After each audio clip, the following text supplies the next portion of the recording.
সপ্তাহের শেষ কার্যদিবসেও নেতিবাচক ঢাকার শেয়ার বাজার, কমেছে প্রধান সূচক ও লেনদেনের পরিমাণ। ডিএসইএক্স সূচক কমেছে 10.71 পয়েন্ট। এ সময় লেনদেন কমেছে 56 কোটি টাকার বেশি। অন্যদিকে চট্টগ্রাম স্টক এক্সচেঞ্জে সার্বিক সূচক কমেছে 89.39 পয়েন্ট।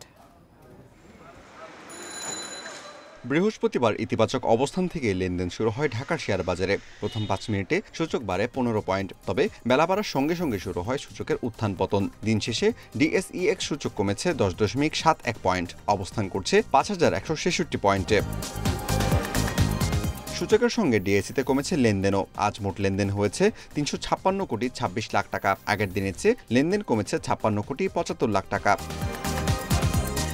হাত বদলে অংশে নেওয়া 398টি কোম্পানি ও মিউচুয়াল ফান্ডের মধ্যে 51 প্রতিষ্ঠানের শেয়ারের দর আজ হারিয়েছে। এর মধ্যে বেড়েছে 105টির, কমেছে 204টির এবং অপরিবর্তিত রয়েছে 89টির প্রতিষ্ঠানের শেয়ার দর। সবচেয়ে বেশি লেনদেন হওয়া প্রতিষ্ঠানের তালিকায় প্রথম অবস্থানে আছে ওয়াইম্যাক্স, দ্বিতীয় মালেক স্পিনিং এবং তৃতীয় অবস্থানে আছে এজিএন টেলিকম।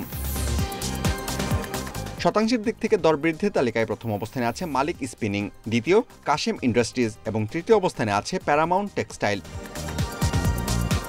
অন্যদিকে চট্টগ্রাম স্টক এক্সচেঞ্জের সার্বিক সূচক 69.39 পয়েন্ট কমে অবস্থান করছে 14,449 পয়েন্টে। লেনদেন 5 কোটি 67 লাখ টাকার share. Amirul Islam, independent news.